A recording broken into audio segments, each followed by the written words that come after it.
IOS இன்றைக்கி நம்ம பார்க்க போகிறது வீட்டோட அஸ்திவாரத்தோட ஆழம் அப்படின்றத பற்றி பார்க்க போகிறோம்.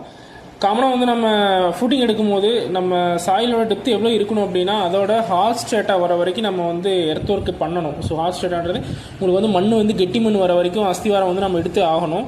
ஸோ நம்ம வந்து 1 மீட்டர் தான் எடுப்போம், 3 மீட்டர் தான் எடுப்போம், அந்த கால்குலேஷன் படி போகக்கூடாது. ஸோ அதுக்குன்னு பார்த்தீங்கன்னா ரேங்கின்ஸ் தியரின்னு சொல்லிட்டு ஒரு ஃபார்முலாஸ் நம்ம கொடுத்துருக்காங்க. ஸோ அதுபடி நம்ம வந்து soil load being capacity calculate பண்ணி தான் நம்ம எடுக்க முடியும். ஸோ 1 மீட்டருக்கு கம்மியாக வந்து நம்ம அஸ்திவாரம் எடுக்கக்கூடாது.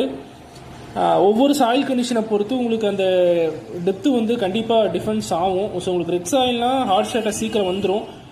உங்களுக்கு களிமண் பூமி அப்படின்னா உங்களுக்கு சீக்கிரம் ஹார்ட் ஸ்டேட்டாக வராது. ஸோ அந்த ஹார்ட் ஸ்டேட்டாக வராத இடத்துல நீங்கள் வந்து பைல் ஃபவுண்டேஷன் தான் நீங்கள் யூஸ் பண்ணுற மாதிரி இருக்கும். ஸோ பைல் ஃபவுண்டேஷன் அப்படின்றது நம்ம 9 இன்ச்சஸில் வந்து ஒரு பைல் எரெக்ஷன் பண்ணிவிட்டு அதை ரிமூவ் பண்ணிவிட்டு காங்கிரீட்டிங் பண்ணுவோம்.